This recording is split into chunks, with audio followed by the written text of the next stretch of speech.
And we're off. Welcome, everybody. I'm Joshua Croak. I'm the founder of Action by Design, a social innovation and change agency, helping people to imagine and materialize equitable and just futures through facilitation, community engagement, and project design and storytelling. And I'm going to be facilitating our summit through this afternoon. Again, thank you all for being here. I welcome folks to update their Zoom name to their name and their pronouns and your organization or affiliation you want to bring into this space. My pronouns are they, them. Thank you for asking. I'd like to thank and extend a warm welcome to our co-chair committee for helping to plan the summit over the last many months. It has been an incredibly collaborative and cross-sector effort. So I'd like to name the folks who have been involved in this. Dr. Tula Sibanda with the Juvenile Detention Alternatives Initiative, JDAI, through the Mass Department of Youth Services, who's convening this summit. Leon Smith and Ivana Boyd with Citizens for Juvenile Justice, Natasha Ushamursky and Kayla Patrick with the Education Trust, Sean Connolly with the Mass Department of Elementary and Secondary Education, Mary Viano with PAL, Parent Professional Advocacy League, John DePina with More Than Words, Siobhan Sheehan with Youth Build Lowell, and Joe Corazzini with the Framingham Public School District. Welcome, everybody. So for the past year, I've been working with JDAI and Dr. Sibanda to imagine a new way to engage in youth justice work. We've been facilitating workshops with folks across the state who have experienced the juvenile detention system, their families, and people working across system, judges, youth workers, lawyers, case managers, police, community-based organizations, and more. This summit today is a milestone in this work as we explored with community how we might achieve a youth justice system that is trauma-informed, anti-racist, developmentally appropriate to the age of the child, and rooted in transformative justice approaches. Our group prioritized disrupting the school-to-prison pipeline, which we'll be learning about a lot more today. Our speakers today are not only diving into the definitions and the data, but also addressing the complex challenges that we're facing and how they might be addressed from the classroom to the courtroom. We're going to hear from young people and practitioners across education and youth justice, and then move into breakout discussions with all of you to explore how we might take action in the formation of a community of practice. This is an effort to bring organizations, activists, coalitions, and groups together, not to recreate, but to amplify existing efforts and take action as a collective across systems and the communities that we all represent. As you listen to our speakers today, I'd like to encourage you all to consider the question that we're going to pose to you in our breakout sessions, following the lightning keynotes from our speakers. The question is, what might be some of the most impactful actions that a collaborative group of community members like ourselves can take to disrupt and eliminate the school-to-prison pipeline? We encourage you to consider your own sphere of influence. That could be in your role, in your community, or in your family. I'd now like to welcome the convening organization, JDAI, for the summit today, and welcome Dr. Tula Sibanda. Dr. Sibanda is the JDAI state coordinator through the Department of Youth Services. In this role, she's responsible for the oversight and implementation of JDAI in Massachusetts that seeks to improve or reimagine a juvenile justice system that is anti-racist and developmentally appropriate, and ensures that the right youth is in the right place for the right reasons. In her previous role, she served as the Deputy Division Director of Adolescent Services for Community Teamwork. In this role, she was tasked with developing alternative programming for at-opportunity youth.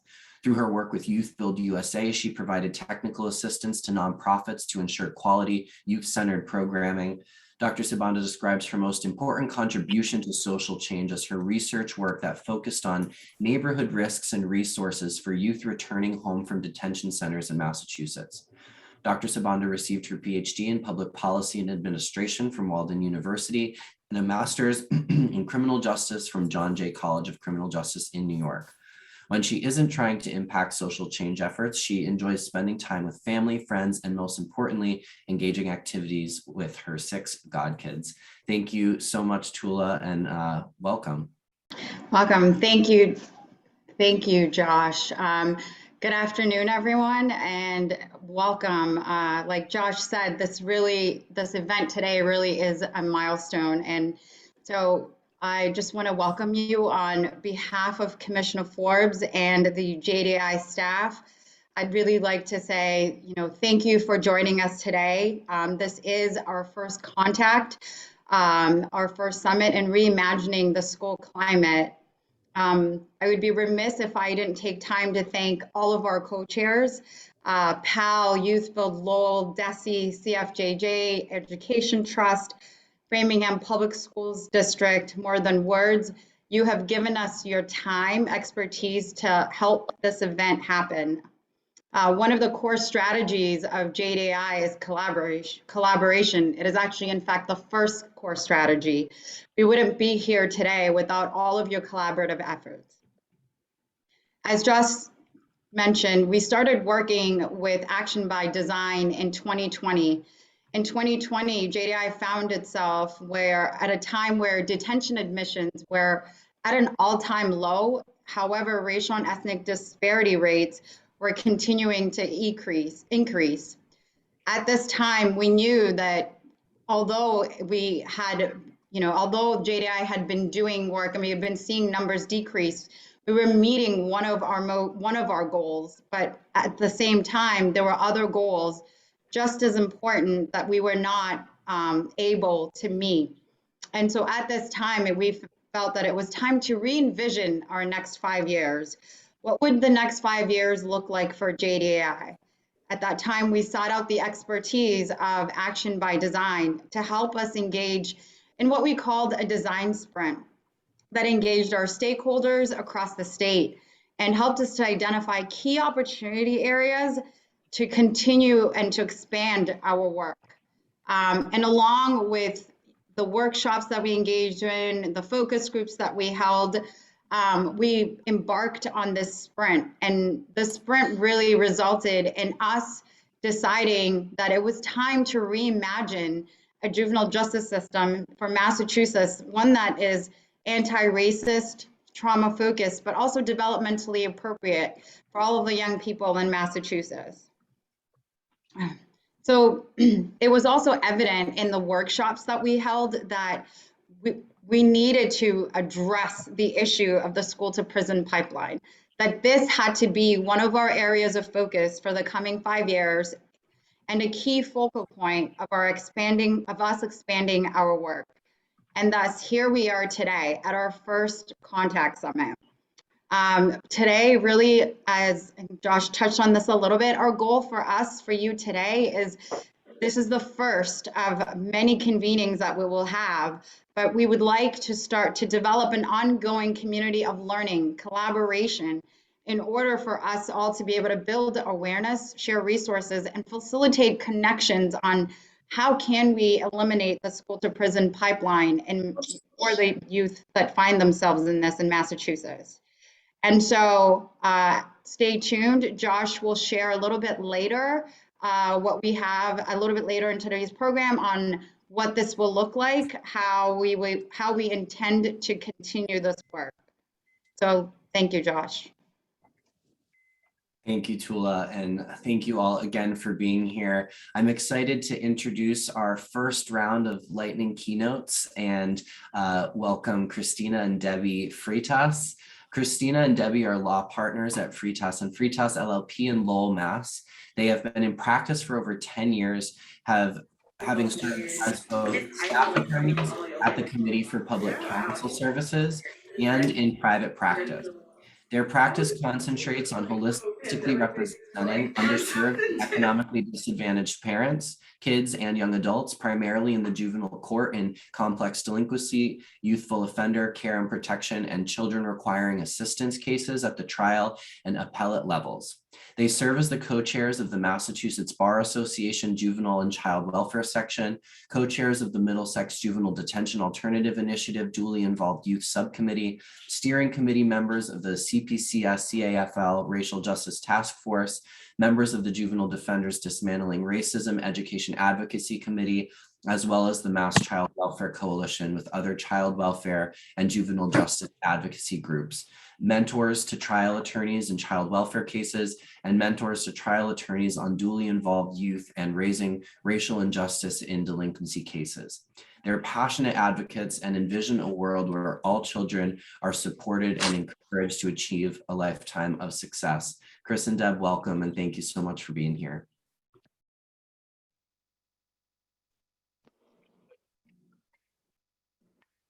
Thanks so much. Hi, everyone. I'm Chris Freitas. I'm Deb Freitas. And as Josh mentioned, we are lawyers who work in Lowell. Our practice focuses almost exclusively on representing parents and children in the juvenile court, whether that be in a juvenile delinquency or youthful offender case, or a care and protection and child requiring assistance case. We are also proud to represent our clients in their school discipline matters. We believe that a free, quality public education is a civil right, and that the school-to-prison pipeline is a very real barrier to children accessing that right and leading healthy and successful lives.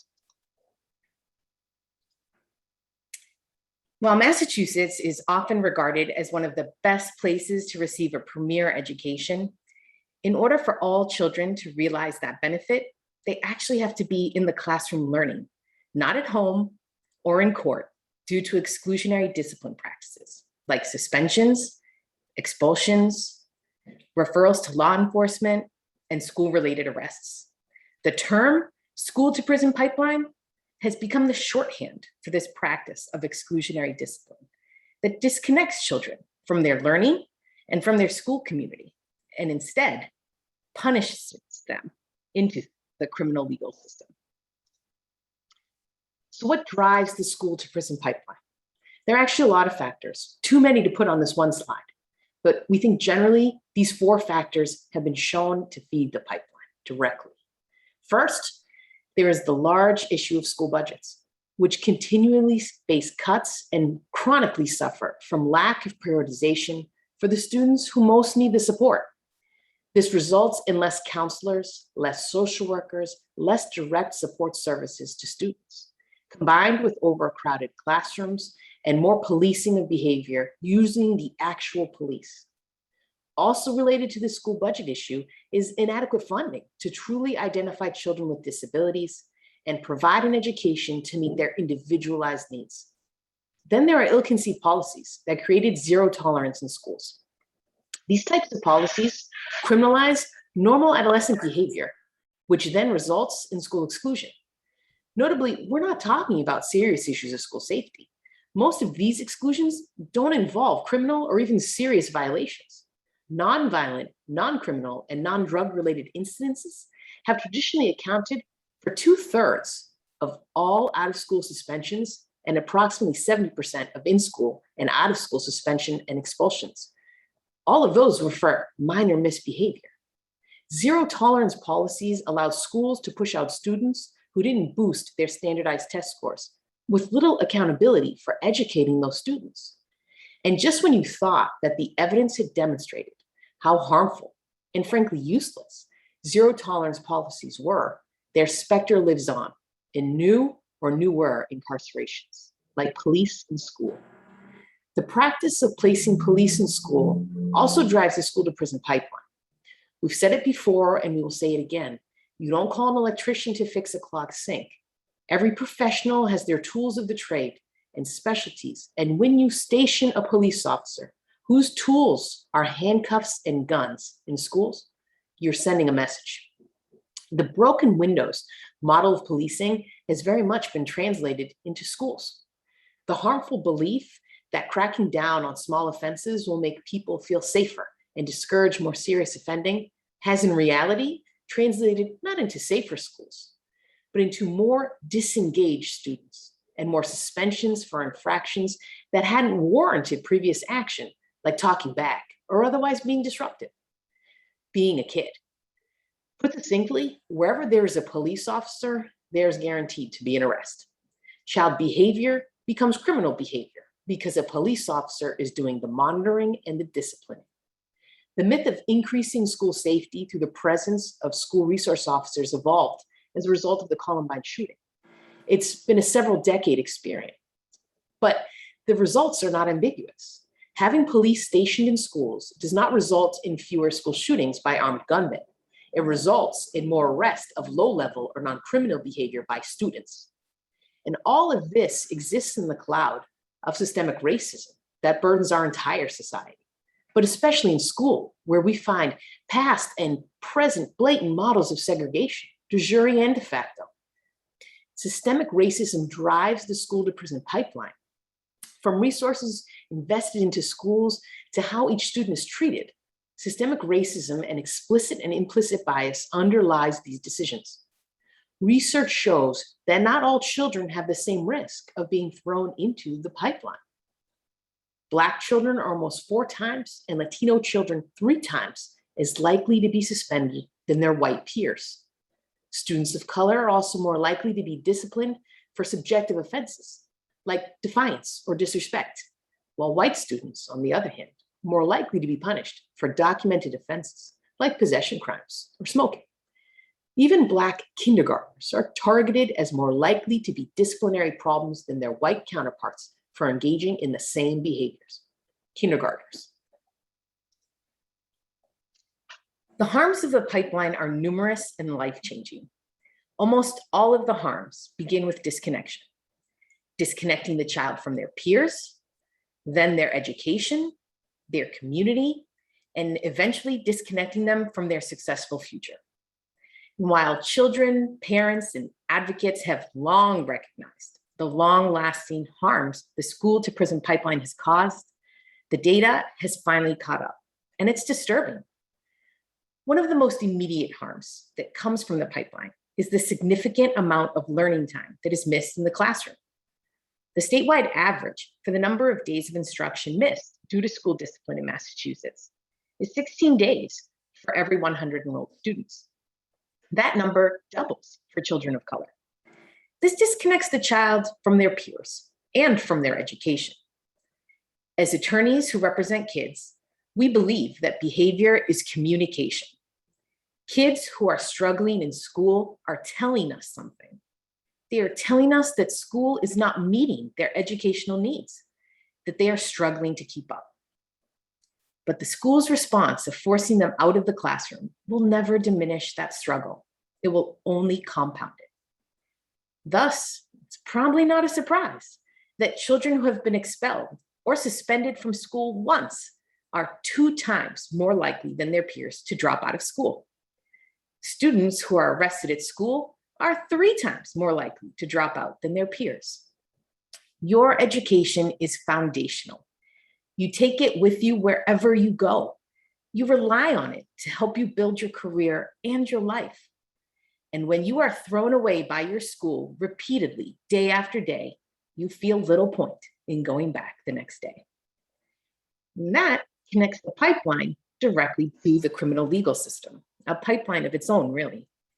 Students who drop out of school are more than 8 times more likely to end up in the criminal legal system than students who graduate. And students are twice as likely to be arrested during periods when they are suspended or expelled from school. And offenders who had at least 1 juvenile arraignment were more likely to be reconvicted of a crime within 3 years of being released from prison. Listen to what that data is telling us. When we incarcerate kids, it is more of a life sentence than anyone imagined. Another harm of the pipeline is that it wrongly labels our kids. The pipeline allows schools to label disabilities as misbehavior. Schools have to service disabilities. They do not have to service misbehavior. They get to punish it. It is easier and cheaper to fund or even just house an SRO than hire an additional full-time special education teacher or add a student to a substantially separate class or fund a specialized out-of-district placement. Many of the disabilities affecting these kids are not the physical ones that people can see, like being in a wheelchair. We as a society wouldn't stand for schools making kids crawl up the school stairs anymore, instead of building a ramp to allow that child to access their education.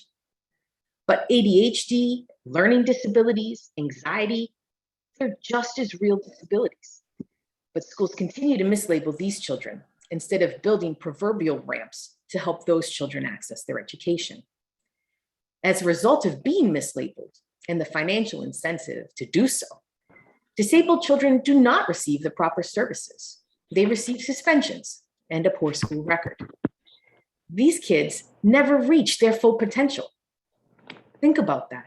In 2021, kids with disabilities are still held back in ways that they were 50 years ago, but using different tools. Finally, a harm of the pipeline is a lifelong disconnect from the benefits of an education. An astounding 85% of all children who interface with the juvenile court system are functionally illiterate. Teaching children to read is pretty much one of the basic expectations we have for schools. It's also one of society's basic expectation of school-aged children. And yet, it's no accident that kids who find themselves thrown into the school-to-prison pipeline are functionally illiterate. There's no way that a system committed to every child succeeding thinks that over-disciplining or over-criminalizing children achieves that goal. No one can possibly think that pushing kids out of school for even one day or making those days difficult or intimidating for them in school will lead kids to being more engaged, attached, and successful in school. We've lost touch with the very core of why we have schools at all, and we need to get back on track. The school-to-prison pipeline doesn't just disrupt these children's education, it steals their entire futures. We need to eliminate the school-to-prison pipeline and keep kids in school. Thanks, everyone.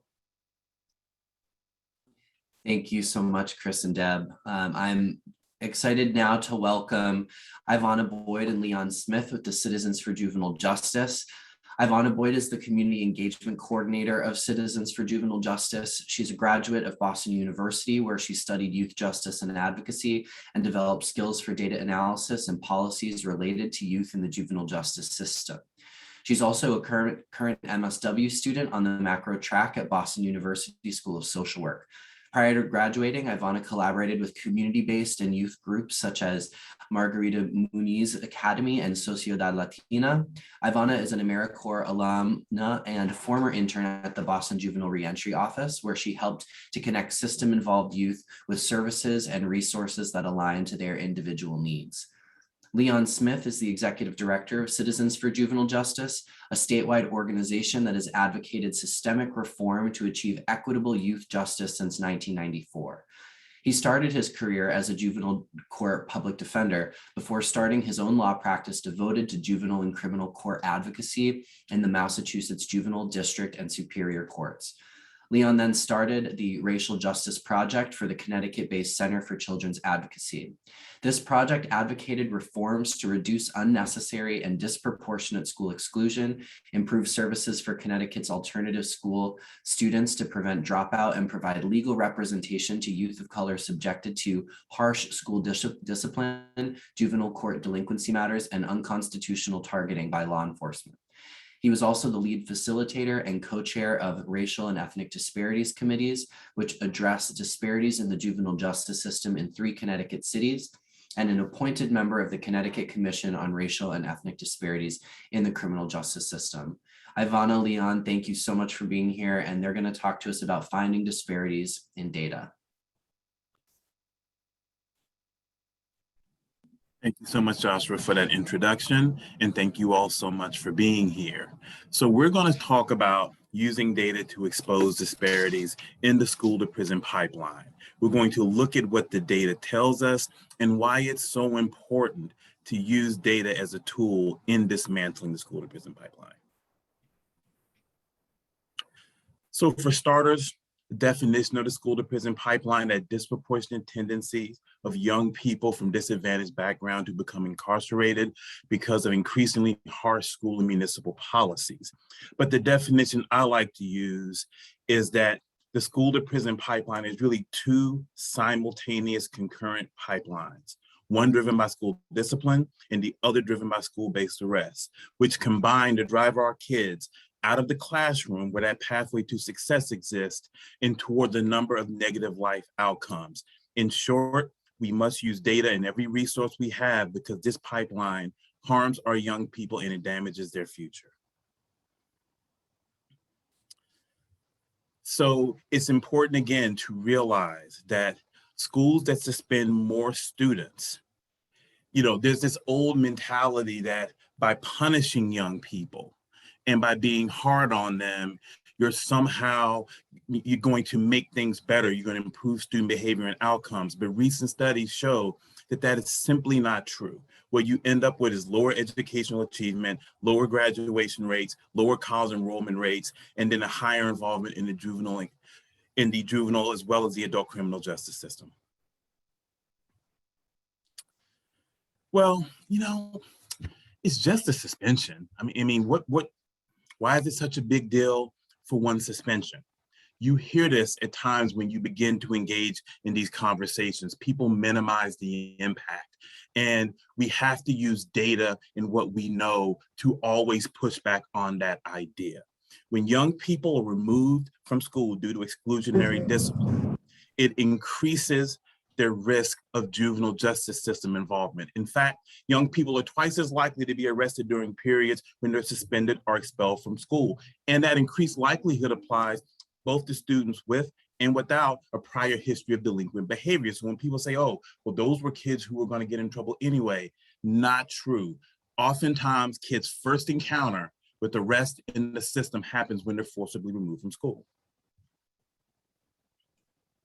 Furthermore, there is no just a suspension because data shows us the students who are suspended or expelled from school one time, becomes not just significantly more likely to be disciplined again, but twice as likely as their peers to drop out of school. Kids who are arrested at school, and Chris and Deb did a great job talking about the presence of police officers, become 3 times more likely to drop out of school than their peers. And overall, kids who drop out are 3.5 times as likely to be incarcerated during their lifetimes.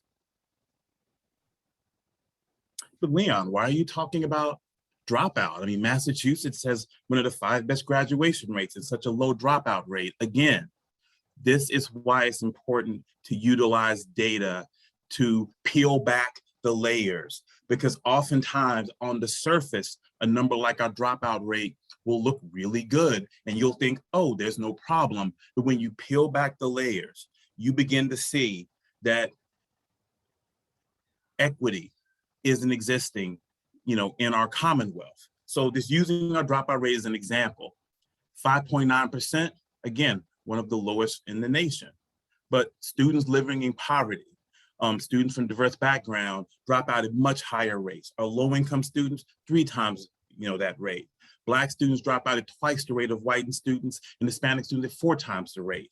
Child welfare involved kids drop out at 6.5 times the rate of students who are not involved in the system. This is why it's important.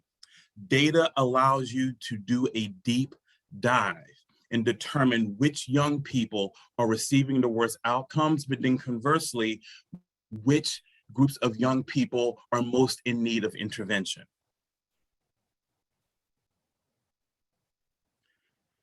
And so again, in our Commonwealth, our students are incredibly diverse. And by using data to illuminate disparities, we are able to see that in this Commonwealth, young people are facing biased treatment based upon their race, ethnicity, gender, English learner status, and at the intersection of those various identities. And that's why cross-tabulated data is so important.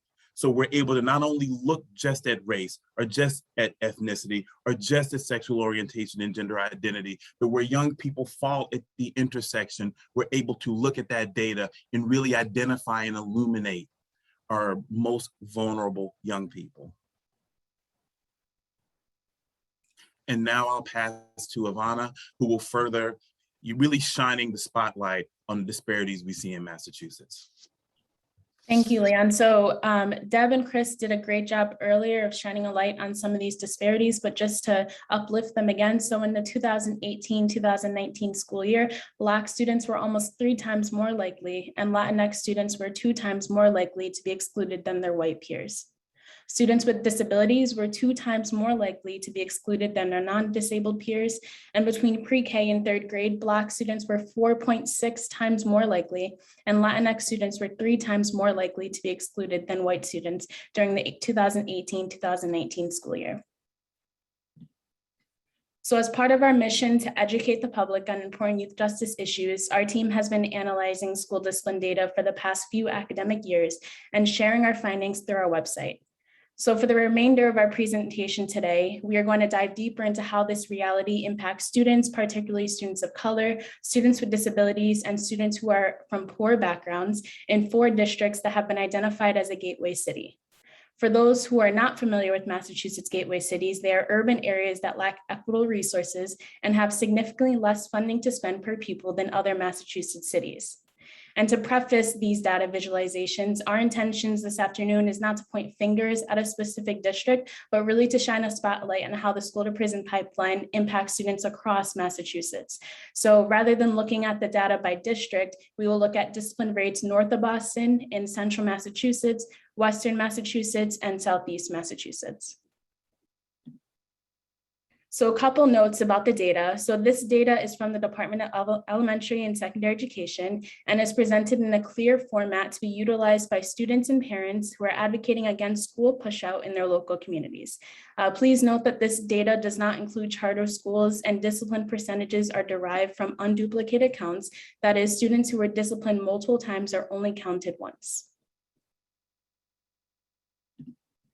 So to begin, we will look at discipline rates north of Boston. So on the left-hand side, you see rates of discipline for students with a disability in blue compared to discipline rates for students without a disability in gray.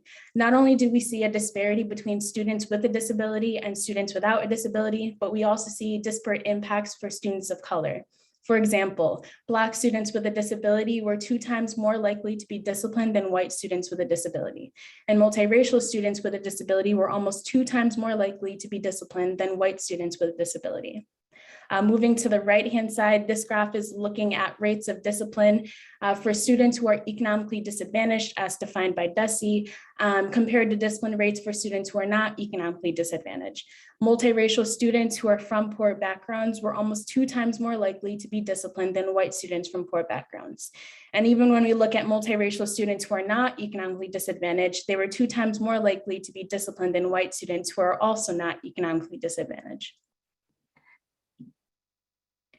In central Massachusetts, the disproportionate trends continue, particularly for Black students, Hispanic students, multiracial students, and American Indian students. American Indian students with a disability were 2.5 times more likely to be disciplined than white students with a disability. Hispanic youth with a disability were 2 times more likely to be disciplined than white students with a disability. Black students with a disability were 1.5 times more likely to be disciplined than white students with a disability. And on the right-hand side, American Indian students who are from poor backgrounds were almost 2 times more likely to be disciplined than their white peers. For multiracial students who are not from poor backgrounds, they were almost 3 times more likely to be disciplined than their white peers who are also not from poor backgrounds.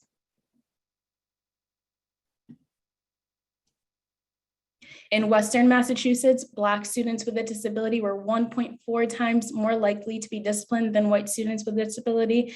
Black students without a disability were 2.2 times more likely to be disciplined than white students without a disability. And for students who are from poor backgrounds, it's the same reality, as Black students were 1.6 times more likely to be disciplined than white students who are from poor backgrounds. And for Black and Hispanic students who are not from poor backgrounds, they were 2 times more likely to be disciplined than white students who are not from poor backgrounds. And when we look at the last region today, which is the Southeast, there's no surprise.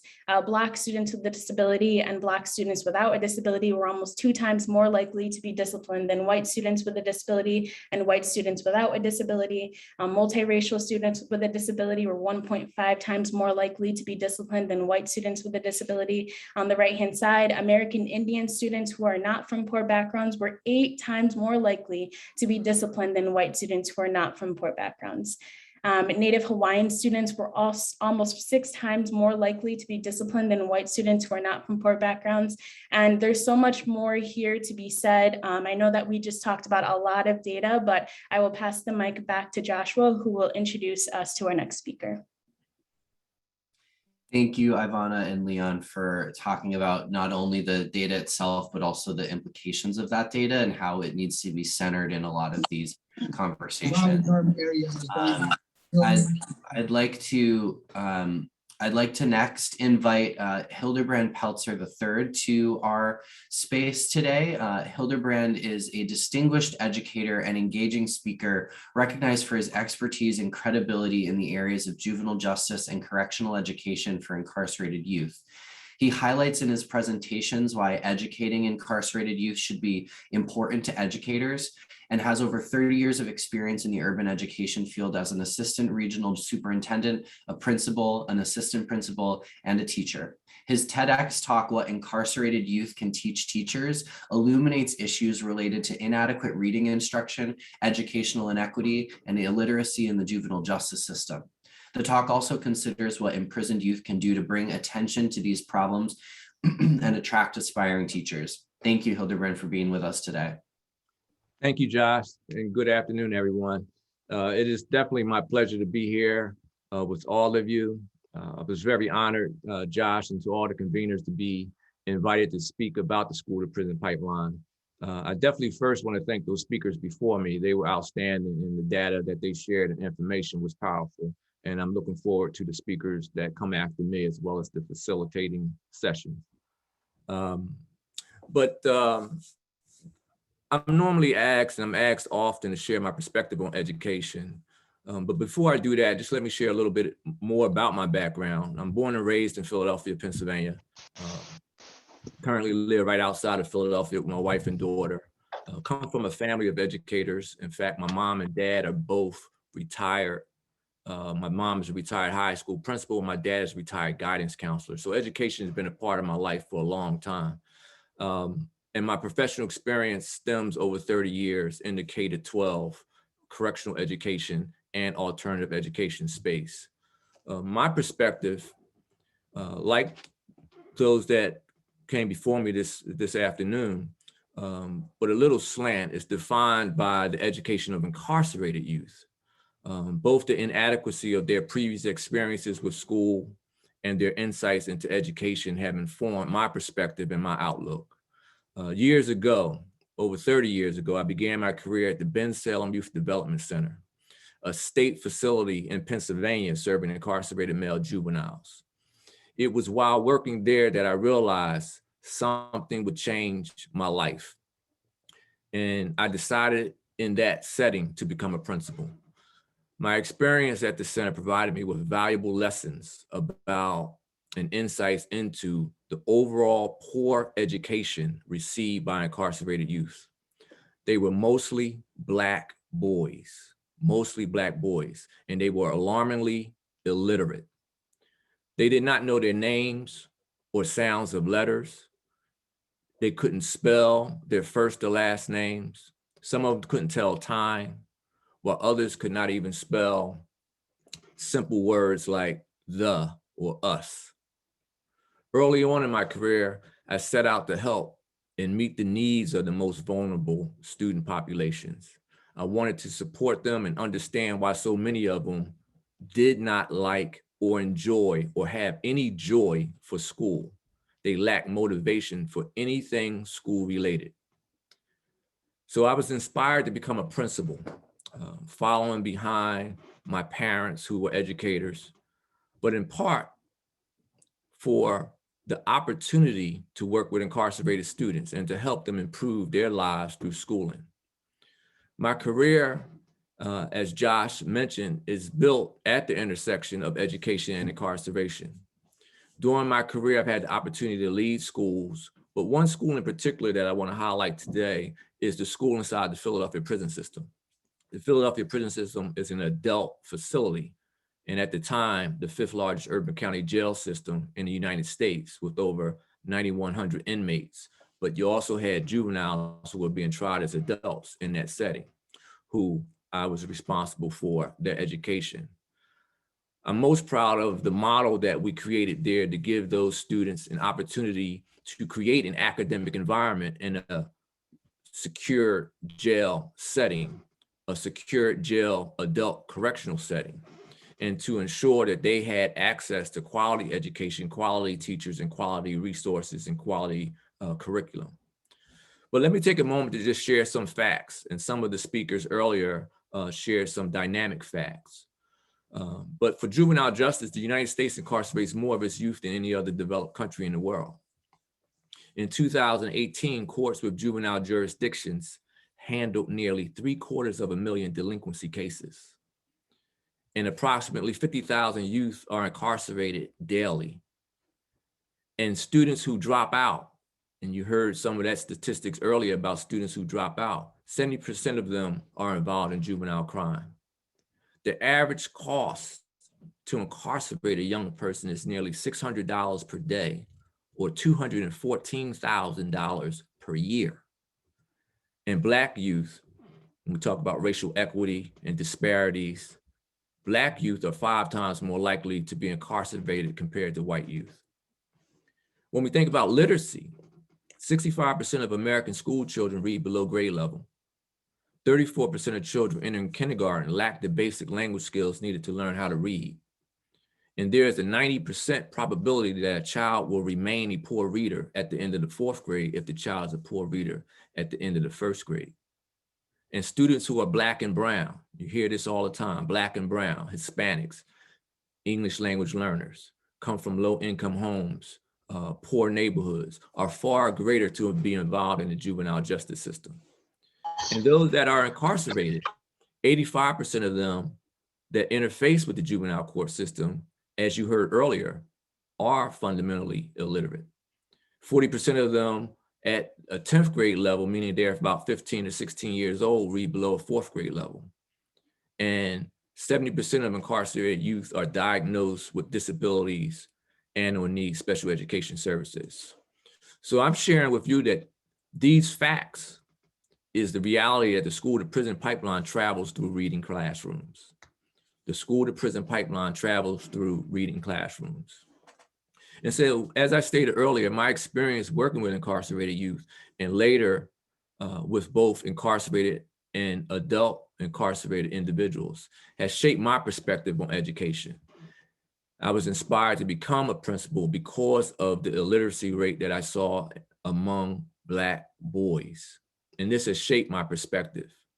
So oftentimes we don't want to talk about this topic of school to prison because some of the terms that are involved when you think about the prison side of the school to prison pipeline, like incarcerated youth, youth offender, serious youth offender, juvenile inmate, juvenile delinquent, incarceration, mass incarceration, prison industrial complex, all are associated with criminal behavior, crime, and violence, and sometimes turns people off from really diving deep into this topic.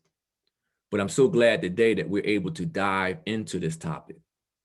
I want to bring this perspective about reading and literacy, particularly early literacy, to you by addressing how incarcerated individuals' education, again, the prison side of the school to prison pipeline, both juveniles and many who grew up into adulthood in the prison system, can be an inspiration to you. And their plights can strengthen your sense of urgency, not only to raise the academic bar, but instead do so without criminalizing both normal adolescent behavior and behavior that requires behavioral health treatment and not jail.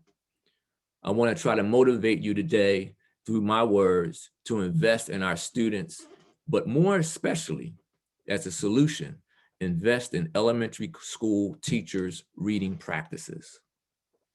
The United States Department of Justice states that the link between academic failure and delinquency, violence, and crime is welded in reading failure. And so we know what the data says. The truth is the data is dismal. And as a principal, I see firsthand the inability of schools, including mine on some days, to withstand both the rigor of creating an effective reading environment and attacks to criticism for low reading performance. I want this presentation today to relay a solution that if we work with our teachers, particularly our elementary school teachers, they are our best hope for influencing positive reading outcomes and eliminating the school to prison pipeline.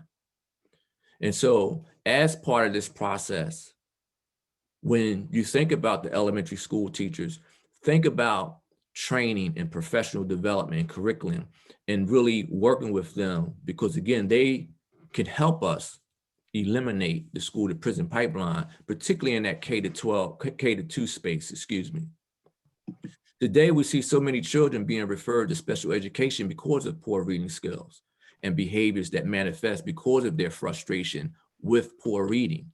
They get frustrated, the behaviors manifest, we begin to deal with the behavior leads to suspensions, the suspensions lead to expulsions, the expulsions can lead to the prison or jail or incarceration or juvenile justice, but we never get back to looking at reading instruction and where lesson plans and curriculum and training there for the students. And so one thing that I want to leave you with before I close is that when I worked inside the Philadelphia prison system, an adult male inmate one day asked me for help. He wanted to go from the hooked on phonics classroom to getting his GED. Now I know he couldn't get his GED overnight, but the fact that he was 55 years old, an African-American male who has spent his life living with the burden of illiteracy is an example of what could happen to our children if we don't teach them how to read. We will begin to see more children, youth of colors, Black boys in particular, growing up into this school to prison pipeline. And so as I close, some strategies that I want to leave you with is that we definitely need to establish a new vision enhanced by a partnership approach between universities, juvenile correctional facilities, schools, and school districts when we think about teacher preparation and how we train our teachers. We should think about redesigning new teacher preparation curriculum to build capacity in the science of reading, to respond to struggling readers in high need schools. Student teachers should be assigned to correctional facilities and juvenile justice facilities so that they can work with some of the most struggling, vulnerable readers before being hired to work in some of our high need schools and some of our urban settings and other settings around the country. And we should prioritize student teaching once again and their field experiences in these facilities so that, particularly for elementary school teachers or those who aspire for it, they can see firsthand how to build those relationships with some of the students that have these issues or who are prone to drop out of school. So I want to thank you all for this interest in this topic, and I want to thank you today for allowing me to speak. Thank you, Josh. Back to you. Thank you, Hildebrand, for that really powerful message, as well as providing some of the solutions and encouraging some consideration that can help fuel some of our conversations as we move into breakouts today. I'm excited to next introduce Diana Lee. Diana is from Virginia Beach, Virginia, also known as the 757, and a proud graduate of Virginia State University's class of 2020. She's quoted saying that poetry and God have been the keys in my survival since I was 11 years old after joining Teens with a Purpose based in Norfolk. She began her journey with the Hampton Roads Youth Poets, debuting a piece entitled Drowning and Tubman 20s. She's a published author of 2 poetry books, Just My Thoughts and Give Me My Son Back, and has written and directed 2 plays, Under Enemy's Arms and Give Me My Son Back. Diana aspires to be an actress and director in pursuit of her passion to tell the stories we fear. She believes creativity and love for all things are essential to self-care. Diana, welcome, and thank you for sharing your poetry with us today. Thank you, everyone. I'm happy to be here, happy to be in this space. Since I was about 11 to 12 years old, this work has been a part of my artivism. And I say artivism because I use my art as a way to impact and change the things that I see wrong in my community. So I'm not going to talk. I'm just going to get to my piece. So this is called Puppet. When I am puppet, they will make of me the perfect human being. I am running out of body parts to auction off. I've spilled everything here. My heart, when bullets blew to pieces every cousin I seen as big brother, my soul, when they sold everything mahogany, when every landmark I knew as an adolescent because monopoly, my streets be gentrified. My mind, when analyzed to be disability, my learning not accredited, my school be halfway house, bridge between streets and prison, when they build internment camps and call them ghettos, deportation to death, brick and stone, cause the housing for Section 8, divides the wealthy from the poor, pours all the money into everything but our communities. What else can I give you when I give them my teeth, my gums, my tongue? Is human sacrifice not enough? They tell me that I still be 3/5 when they tell me that I will never make it out, that masterpieces don't come from hands such as these brown and tough.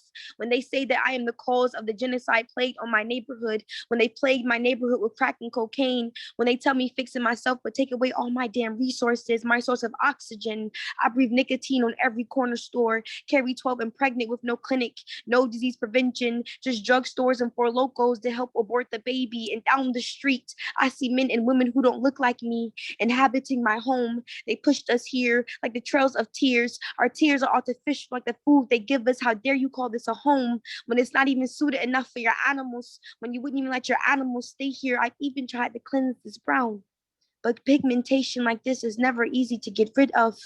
Every time you try to make me conform, my body and mind rebel. Black was never meant to be ordered by the likes of you, never crafted, never meant to be a poser or anyone's puppet, but a real girl, a real boy, a real human, a real child, no one's puppet. Thank you. Thank you, Diana. I see snaps and Thank you. there. Thank you so much for sharing. Extremely powerful.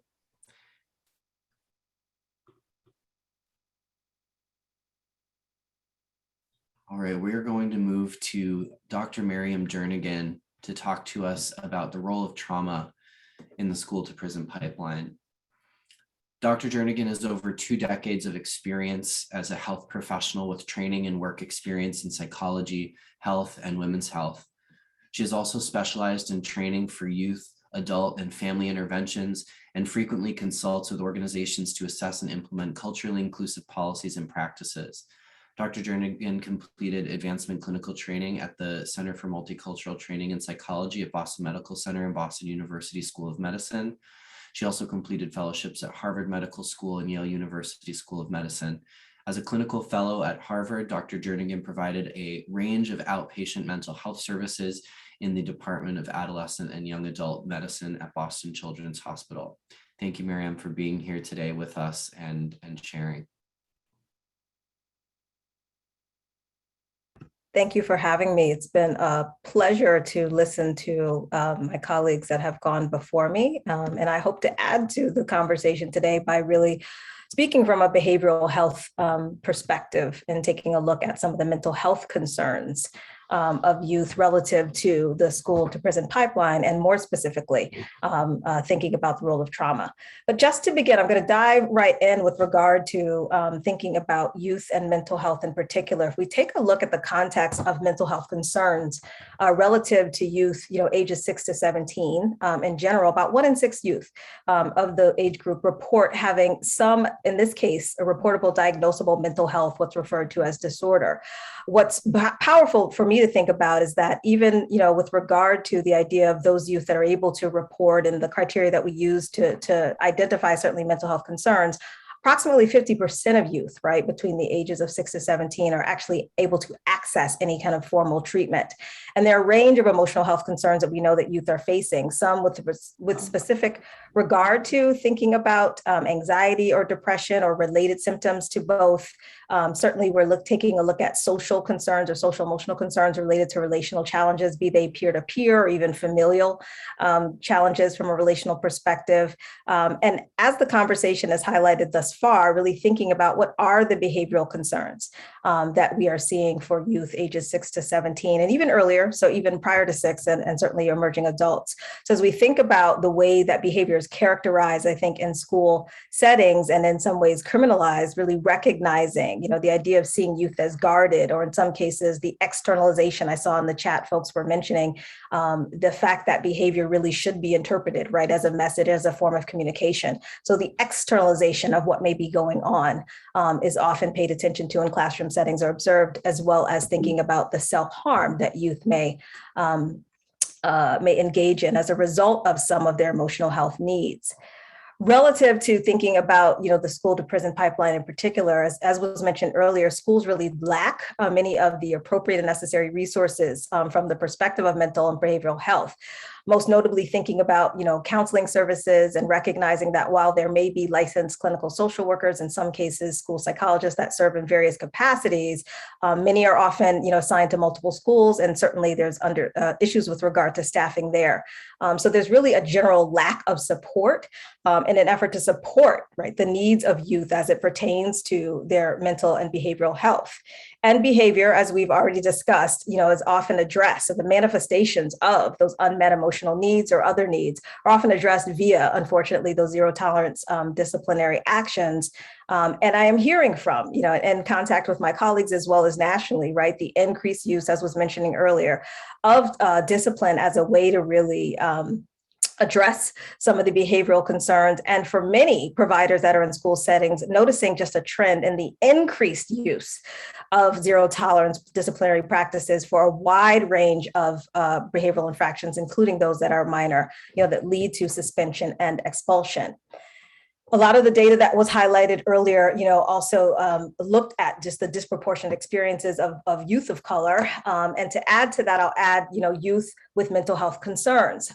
So we know that youth of color, as well as those with mental health concerns, disproportionately comprise the school to prison pipeline.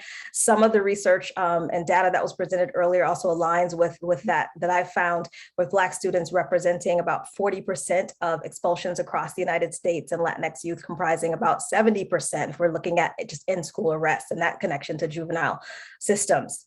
SAMHSA, from the mental health perspective, has also documented the fact that over 50%, so 50 to 70% of youth that are in juvenile justice meet criteria for having some, again, mental health concern, including a formal diagnosis of a mental health disorder.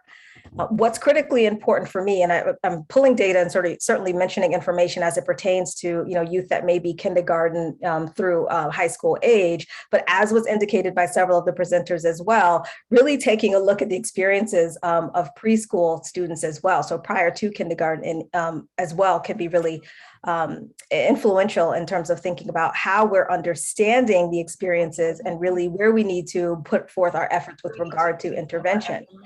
The work of William Gilliam, who's a professor, I believe, with the Yale Child Studies Center, really highlighted in this graphic here from his work, the ways in which we're understanding the experience, particularly of Black boys in preschool and their removal from the school environment. So that's suspension and expulsion. When you look at the racial disparities that exist for youth in preschool, right? And then look at the adult level, the racial disparities with regard to Black and brown folks that are incarcerated. What's interesting and what he highlights in his research is that from a statistical perspective, relative to racial disparities, there's almost a parallel there with regard to, again, Black and brown youth experiencing suspension and expulsion. In other words, removal from school settings, and then the removal of Black and brown individuals as adults, right, from society relative to thinking about incarceration.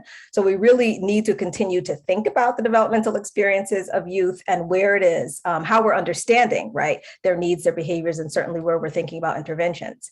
If I hone in even more so on thinking about the experience of trauma, right, underneath the umbrella of thinking about mental and emotional health, looking at just the experience of adverse childhood experiences, right, relative to trauma, about 2/3 of youth report having at least one traumatic event in their lives by the age of 16. And that ranges with regard to the types of events or stimuli that lead to traumatic stress response or traumatic injury. So that includes certainly psychological, physical, or sexual abuse, assault, neglect, witnessing, experiencing domestic violence or sexual exploitation, but also, and increasingly so in the field of mental health, recognition of collective trauma, cultural, historical traumas, as well as grief and loss, right, as potentially events that lead to traumatic stress response. So as we take a look at the context of youth, it's also important to consider the communities that they exist in, right, the school violence that may occur in the academic or educational settings, including, thinking geographically, instances like natural disasters.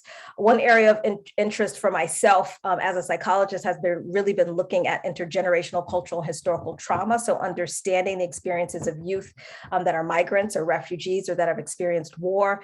In addition, really thinking about racialized trauma as well as ethnoviolence and the increased exposure directly and indirectly to instances of racial harassment, racial violence, et cetera, and the impact on youth as well. And certainly as we think about, again, those traumatic, just a variety, right, of potential traumatic events in the lives of youth, also thinking about, significant loss, and we can think about that relative to the pandemic, but also, prior to and there afterwards. But loss of loved ones, family members suddenly or violently, as well as the impact for youth that are in military families with regard to parental injury loss or even deployment. So that's the context, right, in which we're thinking about youth and their environments, in addition to, right, what are the actual school-related experiences that may contribute to, right, the mental health concerns as well as concerns related to trauma for youth. We have about 1 in 4 high school students, reporting engaging in at least one physical fight nationally, about 1 in 5 reporting incidents of being bullied. And across the developmental trajectory, we're looking at 1 in 6 youth, as we look at online experiences, reporting some experiences with regard to cyberbullying, and those being connected to symptoms related to traumatic stress response. Additionally, if I go back to, again, really chronicling or highlighting some of the issues with regard to just the context of the school environments themselves, we know that youth, right, bring their multiple intersecting identities into the school setting. They're interacting with individuals. And while we tend to, as a society, pay attention to significant individualized instances that other folks can sometimes observe as they pertain to, for example, experiences of discrimination like racial discrimination, that can lead to race-based traumatic stress and trauma, we know that youth overwhelmingly, and in particular youth of color, are reporting, right, the subtle indignities, if we look across a continuum of their day-to-day interactions with peers, with teachers, with administrators, with the school systems themselves. In addition, we also know that many youth, particularly adolescents, are reporting up to from 6 to 10 experiences of racial discrimination on a daily basis. That's both online and interpersonally. But those, again, are going to range from sort of the subtle indignities to, quite frankly, right, really explicit interpersonal interactions, as well as the witnessing of that, right, of their peers, either in community settings and school settings, and certainly interpersonally in the school setting. And there's no shortage for me. I tend to follow the headlines with regard to, again, what are the racialized experiences for racially minoritized youth across the country. There's no shortage of headlines, some of which I tend to chronicle, that speak to both the interpersonal experiences of potential racial discrimination or ethnoviolence of youth of color in particular in school settings, right, both interpersonally as well as systemically or institutionally. And as we think about, right, what it is that youth see, right, pay attention to, we certainly know that they are a part of and are paying attention to larger national, conversations with regard to the treatment of youth of color, families of color, individuals of color, and are impacted as well by those experiences. So as we think about the context, right, of the experiences that where youth live, but also what they bring to the table, certainly understanding in this case race-related encounters as leading to the potential for race-related stress, which can lead to racial trauma as we, as a field of mental and behavioral health, continue to expand our understanding of what are the instances that really shape or lead to experiences of traumatic stress response. Now, from a psychobiological or neurological standpoint, and from a trauma-informed lens, we know that experiences of trauma, all those that I've named and many more that I could talk about, really serve to impact individuals, including youth, in multiple ways. So they react, right, at a psychological level with regard about their internal processes as well as affect, but also relative to behavior. How we are understanding, right, what youth are communicating through their behaviors becomes critically important. And there's a range of potential responses, right, as a result of some of those traumatic experiences or just the experience of traumatic stress. Whether that is the youth that is more quiet and becomes, shut down, is not engaging as much in the academic setting, may be overlooked, or the youth that may actually externalize, right, their experiences, and that may show up due to irritation or frustration in the classroom, anger, as was noted. Inevitably, trauma really serves to impact youth in ways that disrupt, right, their ability to function. More specifically, as we think about what's required in the academic environment, right, the ability to self-regulate, the ability to make decisions, the ability to sort of think about impulses and to navigate those in a given moment, as well as attend to what is happening in the classroom setting or interactions between other individuals, is all disrupted as we think about the impact of trauma from a psychobiological perspective. In addition to that, as I mentioned earlier, we begin to see, youth that become more isolated. They certainly are at risk due to that vulnerability and withdrawal sometimes for engaging in relationships that may lead them to engage in other risky behaviors, or from being exploited as a result. So we're looking not just at peer-to-peer relationships, we're also thinking about their interactions with caretakers or family members, in addition to folks that might actually serve traditionally as sources of support. From the behavioral perspective, as we think about the school to prison pipeline, again, and that idea of what behaviors are showing up, what behaviors are being disciplined, attended to, thinking about what are considered risky behaviors and how it is those are being framed in the school settings, truancy, as well as other behaviors related to substance use, become critically important in understanding what are the needs that are being of the youth in school settings and how might we address them. So as we think about statistics, information, or even observation as it pertains to learning, right, grades, suspensions, expulsions, which may lead to, as folks have already pointed out, involvement with child welfare systems or juvenile justice, and certainly increased health and mental health issues, the question that often comes up is, okay, so how do we assist, right? How do we help students dealing with trauma, given the backdrop of not having enough resources? And for me, some of the answers, and I will look forward to the facilitated discussion groups that we have, is really in the reframe, as other folks have alluded to. This quote comes from one of my favorite books, which was looking at racial disparities or just disparities in spirit with regard to the experiences of youth, and the idea that we tend to sort of identify and blame youth, right, for some of the issues that inform their well-being and their ability to function. The idea being, if the corn, right, doesn't grow, no one asks what's wrong with the corn. So it is about us really taking a look at the context, taking a look at what it is that's being identified and labeled as problematic or in need of discipline, and understanding that for young children, when we see behaviors like acting out, biting, kicking, screaming, or elementary school children that are becoming perhaps more withdrawn, that are having trouble focusing in the classroom, and so therefore may be labeled or seen as disruptive when they may need, some sensory stimulation in an effort to regulate themselves, or even the middle and high school youth that I mentioned that are engaging in whether that's truancy or other types of behavior. How are we understanding those, right, as really potential messages from youth about what it is that they need? So the reframe for me is the powerful piece here in terms of thinking about, as Hildebrand mentioned, as we think about professional development and what's needed for educational leaders as well as educators and folks working in school systems, it's really reframing and understanding, right, that youth and some of the behaviors that have been identified are response in many ways, as we think about a trauma-informed lens, to emotionally distressing situations.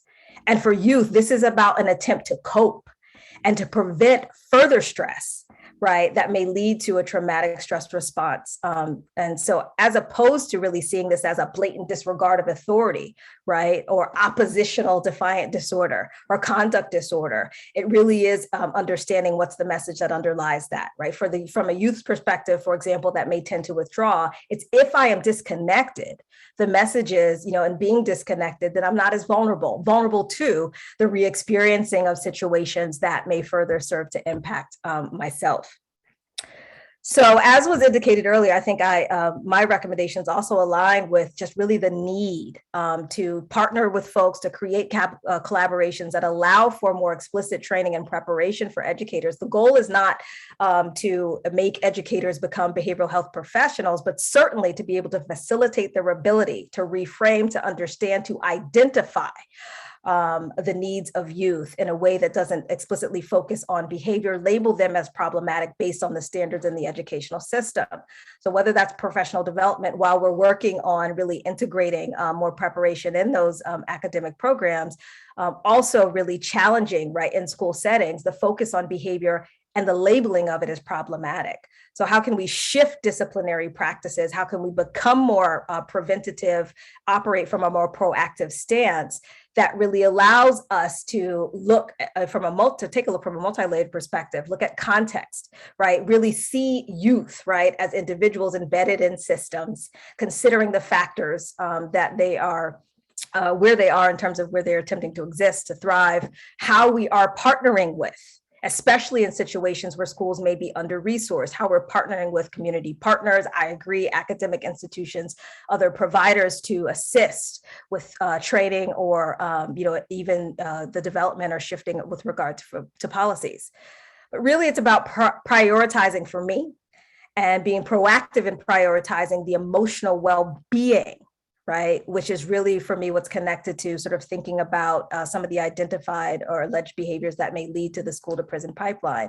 So creating, I think, also space for educators becomes critically important so that they feel supported, right, in their ability. They are often, there and interacting with youth as the first persons to observe, to potentially recognize issues that may be at hand.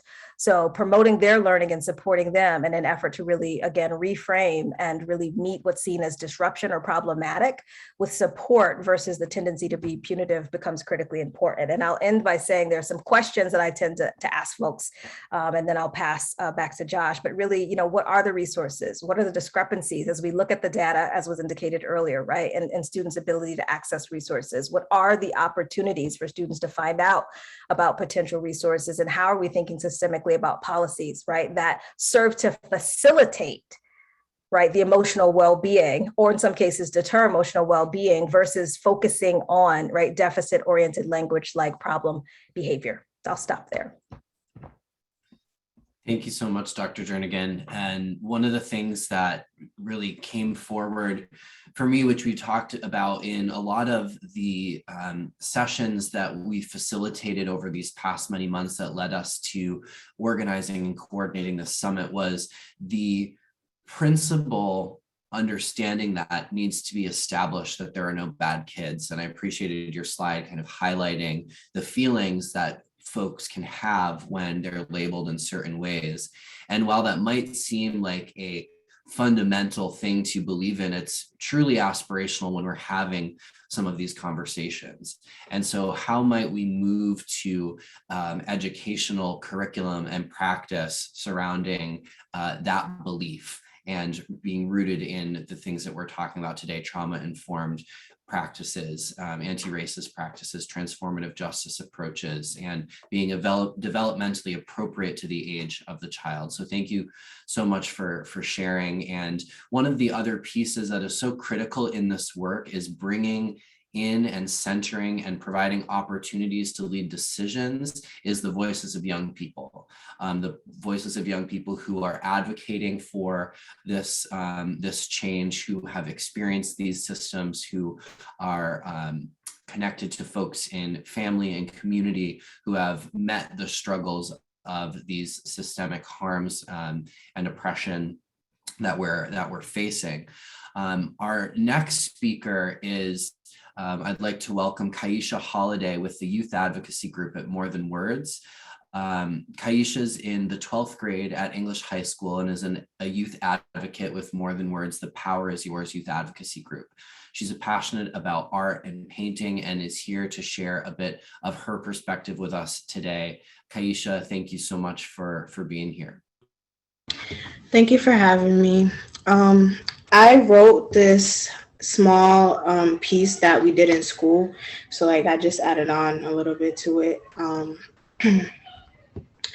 Have you ever felt unsafe at school even when there was school police? Yes, I have. I've seen on many occasions school police using the power and position that they have to justify their actions of unfair treatment towards students.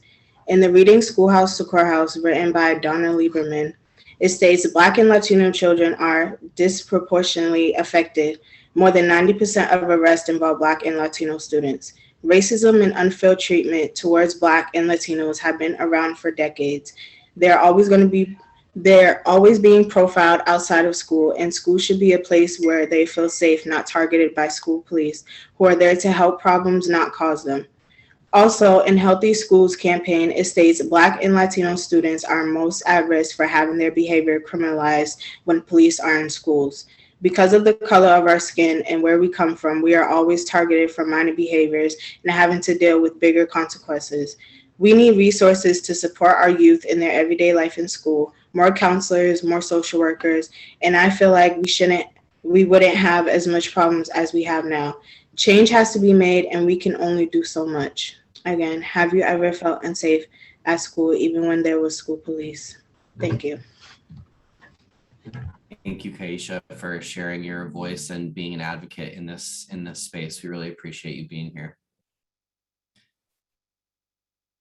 We are moving now to a conversation around the CRA. For folks familiar, this is going to get into a lot of details surrounding the complexity related to the CRA. For folks who might be unfamiliar, this is also going to provide an introduction on the CRA and the intricacies of that. So with that, I'd like to introduce Marisol Garcia, who's dedicated her 25-year legal career to advocating for youth at every stage of the cradle to prison pipeline. Since 2016, Marisol directs the work of the Commonwealth's largest child advocacy program, the Mental Health Advocacy Program for Kids. Marisol achieved the mission of statewide expansion for this legal service program, increasing capacity by over 500% and placing attorneys in family resource centers across the state. Working with public interest groups, Marisol leads the legislative lobbying efforts, establishing a budget earmark and receiving over $3 million in public funding. Within months of assuming her position as project director, Marisol collaborated with key stakeholders to redefine the strategic direction of the program to relocate this diversion program from the juvenile justice system to the family resource centers based in the community. Marisol also coordinates ongoing data collection with the evaluation team from Boston University School of Public Health and oversees the work of attorneys who advocate for children with unmet mental health needs to receive the care that they require to be successful at school, at home, and in the community. She's also co-authored numerous articles for the American Bar Association's Children's Rights Committee and has presented on the children's mental health issues at statewide and national trainings. Marisol joined the Health Law Advocates in 2015 as a mental health advocate. Marisol, thank you so much for being here, and we're looking forward to hearing about demystifying the CRA. Thank you so much. That was a terrific introduction, and I really appreciate you pronouncing my name correctly. It means so much. So hi, everybody. I'm really grateful to be on this panel with so many talented people who have done such a terrific job painting the landscape. So I'm going to just share my screen.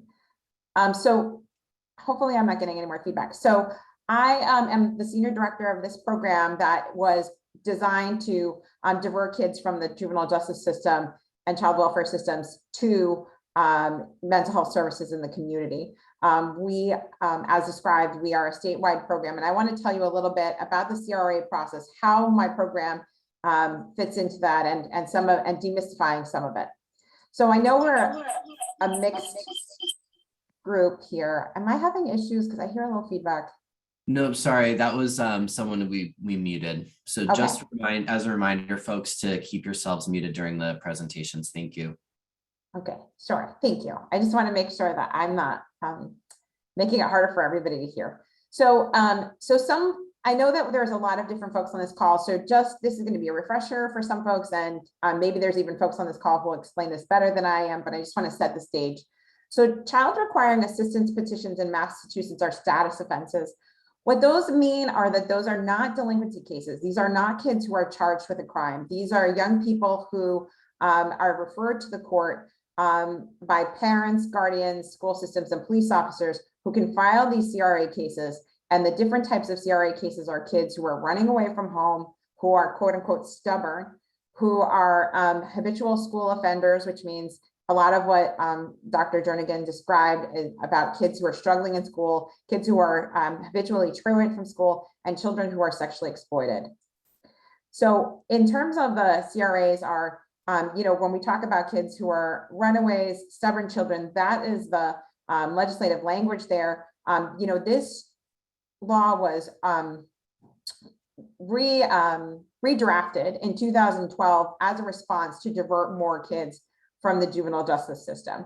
And so as you see these different categories, there are a lot of things that we're describing as to why kids might become involved with the justice system when folks are referring them for behaviors that are can obviously be construed as a result of their unmet mental health needs or their unresolved trauma, unaddressed trauma, or as other folks on this call had talked about, just school systems not having adequate resources to be able to address the needs of these children in an appropriate way. So the family resource centers were created out of this legislative reform.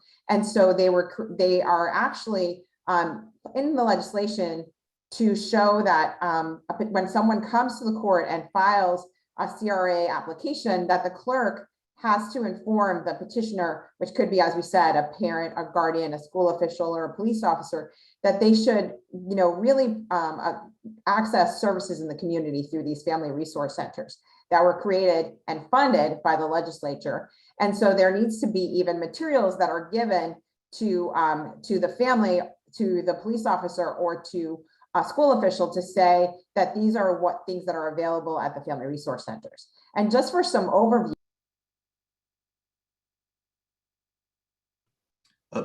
Marisol, you got muted. Sorry. So these family resource centers are equipped with a specific staffing structure. And so there's all clinical staff that's there. There's a director, a clinician, family partner, family support worker, school liaison, and our staff attorneys are part of those folks that are in the family resource center. And again, this clinical approach is really to collaborate together to achieve the mission of diverting children from the court system to health and social services and furthering the objective of children requiring assistance of reform. Now, the types of things that the family resource centers provide is support groups and parenting classes, referrals to mental health services, and a bunch of other social determinants of health around accessing housing and public benefits, food pantries, and weird legal services that are in that milieu. When these were originally created, they were putting, this is a map of Massachusetts if we have folks that are here from other states, and these family resource centers are all throughout the state. There's one in every county. Most counties have 2 family resource centers, and many counties have 3. They are, all the services that the family resource centers provide are free. There is no questions around income or immigration status, and we have attorneys throughout the state that provide free legal services to income eligible families. And I'm laying the groundwork because I want folks to, there's going to be some data, I think that paints a picture, but I want to kind of say who we are and why folks are referring cases to us. We do an enormous amount of legal representation. We do legal information and trainings for folks, and we do consults, primarily accessing mental health services for children through the special education process, advocating for eligibility for services or improved services, seeking eligibility and services from state agencies like the Department of Mental Health and the Department of Developmental Services, and advocating for diversion from the juvenile justice and child welfare systems, as well as ensuring that families have access to health insurance and health insurance coverage. Just to give a little picture of what the profile looks like of our kiddos, we piloted this program originally in the juvenile court. At that time, for those 2 years that we collected data, the average age in our program was about between 15 and 16 years old. And we were largely receiving referrals of white males to the program.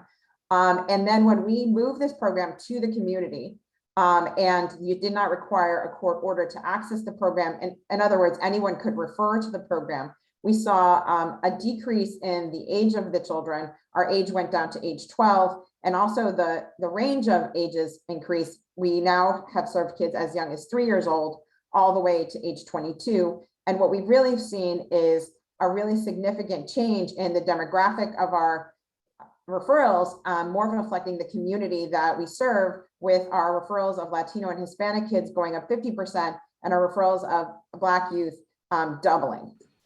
It was very significant seeing that change from the juvenile justice system versus what the program looks like now. In terms of school engagement, we really get a lot of referrals of kids who have been held back, who are repeatedly being sent home or have been suspended from school. We are seeing kids, almost 50% of the kids that we receive referrals from are under the fifth grade and down, with 20% of our kids, about 20% of our kids in high school and 32% of our kids in that middle school range. And these are kids who obviously are struggling with their school engagement, but also with school attendance. We see a large number of kids referred to the program who 28% of the kids were missing more than 1 day of school per week, which is very, very significant, or 15% of the kiddos that were referred to our program were missing every day. And we don't require a mental health diagnosis for our program, but about 98% of the kids have at least one diagnosis. I have been representing kids for almost 25 years, so I've seen these diagnoses go in and out of fashion. And I've seen, even in the time that we've been collecting data, I've seen these diagnoses come up and down the line. So it's more to show that the average number of diagnoses is between 2 and 3 for our kiddo, with the maximum being 7 diagnoses, which I'm not a clinician, but that just means to me that folks don't really know what's going on. And I see Dr. Jernigan shaking her head, so she agrees with me. And that's all I need in life. In terms of mental health services, what we're really seeing is kids who have really acute needs and have been really receiving a lot of intensive services prior to being served by us. We see 44% of the kids who have been referred to us have been psychiatrically hospitalized. The average days of hospitalization prior to coming up to us is about between 26 and 27 days, which is 4 weeks in the life of a child. You can imagine that they're really having trouble re-engaging in school, which is, I think that data point is really closely linked to the data points around truancy, because if you've had a lengthy hospitalization, it's really difficult for you to engage. And the way that insurance often handles this is that one day kids are on a locked unit and the next day we just send them into their chemistry class, and I hope you do well on that quiz. We see kids really engaging with emergency room services at a high level here as well, 48 to 49%, and in-home crisis team at 47%. So we really have kids who are at really high risk.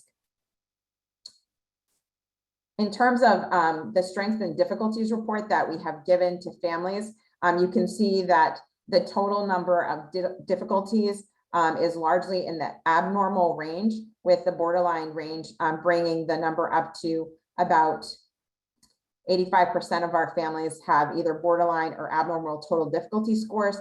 And we see high numbers of children having difficulties with their emotion, concentration, behavior, or getting along with others, with only about 10% of our kiddos having minor difficulties in that category. And so why do I tell you all this? I tell you this because we're also seeing high rates of parental depression, compared to published data. Really, our total sample has scores that indicate major depression in about 31% of our parents. And we know that these high unmet mental health needs of the adults in the households also is associated with school and youth, child and youth functioning. At the same time, we're collecting enormous amounts of data around barriers to mental health care. And 98% of our families experience reporting at least one barrier to healthcare, mental health care. And this is pre-COVID.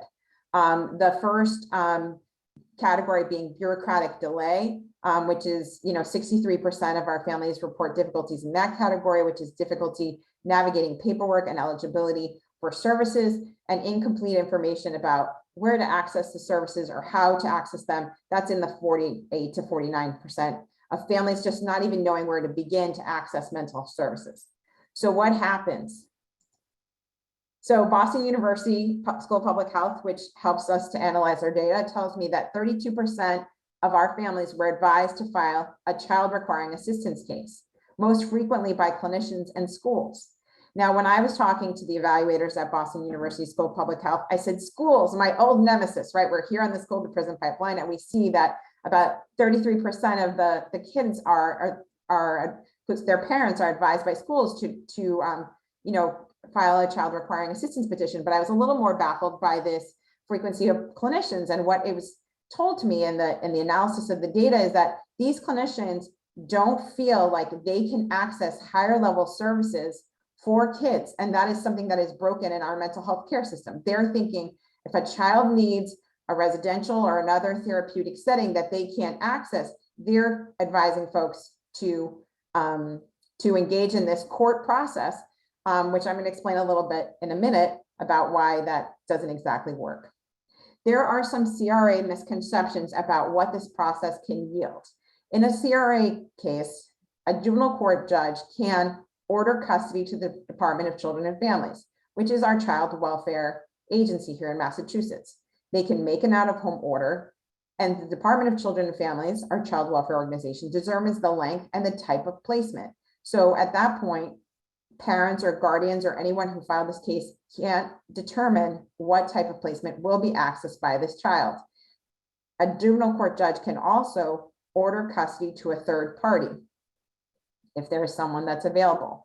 But unfortunately, in a CRA case, juvenile court judges cannot hold a child in detention or a locked unit because, as we discussed before, these are civil cases. These are not delinquency cases. And sometimes folks come to court with an expectation that a child will be held in a locked unit or detention.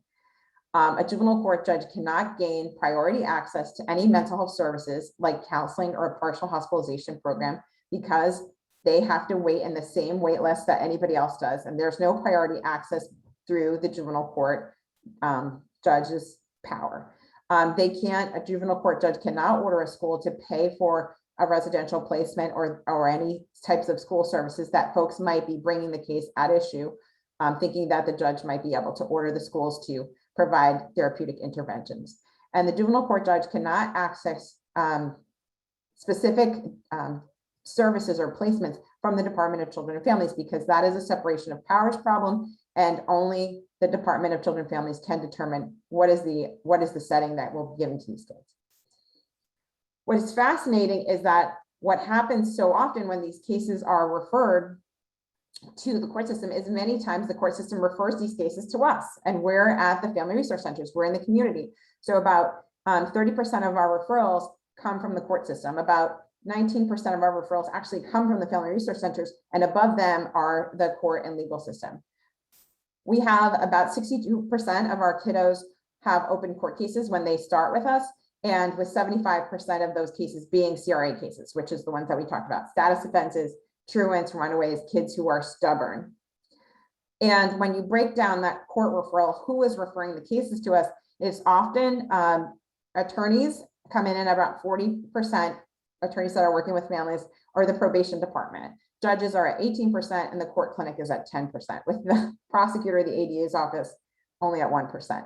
So we're really seeing that folks who are involved with the lives of these kids in the court system are saying, like, let's refer these cases to MEP for Kids.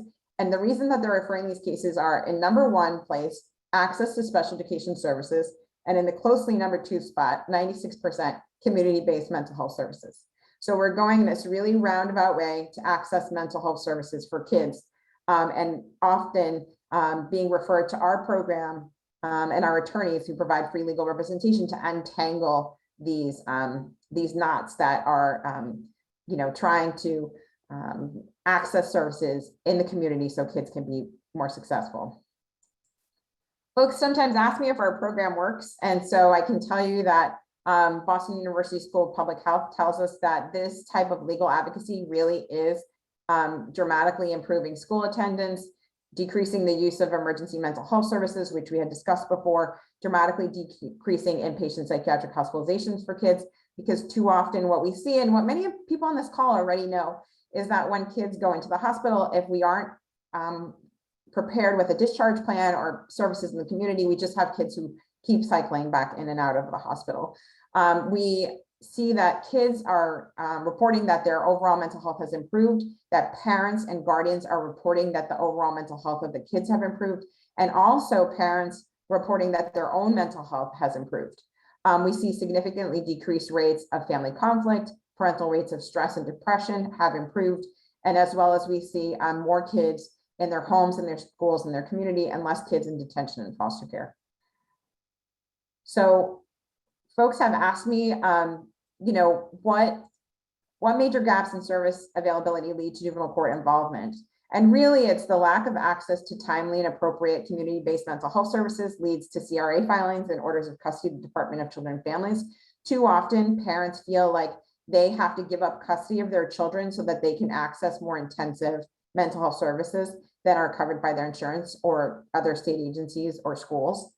The lack of adequate and timely response by a mobile crisis leads to greater involvement with the police and the justice system. There's many stories that folks can tell, and folks have been telling in this call today around involvement with police when really what's needed is emergency mental health care. Lack of service coordination and appropriate planning upon discharge from inpatient hospitalization increases the likelihood of repeated hospitalization and emergency department boarding. My program has a special contract with Boston Children's Hospital. And in non-COVID times, they usually see about 5 kids boarding in the emergency department. We now have about 50 kids are boarding in the emergency department at Boston Children's Hospital because of the exacerbation of mental health needs during the pandemic, as well as other issues that continue to exist in our mental health system. Lack of access to technology and internet service has impaired the ability of low-income communities to access telehealth. I know that telehealth is very, very popular, but I continue to cry out that it's not working for everyone, and it's not working for some of the families that need it the most. Lack of access to services for individuals who prefer languages not English is pervasive through our social service systems, and lack of access to real-time information to judges about mass health case management or like a liaison. I think that too often the only choices in the courtroom are whether or not a child is going to go into the custody of the Department of Children and Families or the custody of the Department of Youth Services. And I think if there was actually someone who could give us real-time information about what mass health or other insurances would be willing to cover would be a really significant change. What could we do in our system differently to address the needs of kids with CRA type issues sooner? I've told you that, kids in our program have been psychiatrically hospitalized prior to working with us at a rate of 44%. And the emergency department usage is also high at almost 49%, and in-home crisis team. These numbers have stayed the same. 44% is literally the number that we saw in 2015, and it's the same number that we're seeing now in 2021. It's actually like almost like a ghost to me that it came out at the exact same number. I have had conversations with our ACO partners, with our mass health partners, and I've said to them, we know that inpatient psychiatric hospitalization is an indicator of kids at younger ages that there may be able to forecast that there is juvenile court involvement in the future. And so you all have this data. I'm speaking to mass health and insurance companies. And so we need to put in more interventions when we see those early hospitalizations of kids, because this to me is a canary in the coal mine. And I think it's really, really, the data is speaking to us through this information. And I think it's really very foreseeable. So, as I said here, kids who use the mobile crisis team, emergency department, or inpatient psychiatric hospitalizations should be helped by CRA alternatives like MAP for Kids, because those interventions indicate unmet mental health needs. And access to data about who is boarding in emergency departments, accessing the mobile crisis team, and inpatient psychiatric hospitalization would help us support kids more likely to end up in the juvenile court. And specifically, kids who are boarding in emergency departments repeatedly accessing the mobile crisis team and spending more than 21 days in patient psychiatric hospitalization should have access to intensive community-based mental health services. So I will stop here. I don't think I've said anything groundbreaking. I really appreciate being on this call with everyone else. And thank you so much for your attention and time. Thank you so much, Marisol. And thank you to all of our speakers and to all of our attendees who are here and still with us.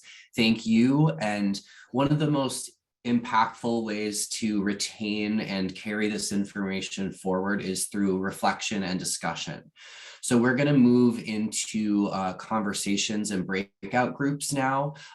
As a facilitator, I can never take that hat off. So I want to talk about and establish just a few community agreements as we move into those spaces. So if you'll bear with me for a few minutes, then we will provide space for everybody to hold space for reflection and discussion. One of the things that, especially when we're talking about systems and issues of harm in our communities, is to, as much as possible, establish an environment where folks can feel comfortable being open and honest, expressing their thoughts, feelings, and ideas without fear of judgment or blame. The other piece, in the aspirational effort to create safe space, we recognize that that is not truly possible, especially as folks have varying level of relationship, or maybe you're meeting folks for the first time in these spaces. So by setting some community agreements, it'll allow us to have some of this conversation, because we'll know the ways in which we're encouraged to hold this space. The other piece that I want to acknowledge is that this session is entirely voluntary. You're free to leave at any time or step away and come back if you need to. We recognize that some of these conversations can be difficult, and we want to avoid as much as possible causing any type of re-traumatization of past experiences and discussions coming up surrounding these issues. I'm actually also going to stop our recording now. So these conversations will not be recorded. They are independent and private to your breakout groups. So I'm going to stop the recording now.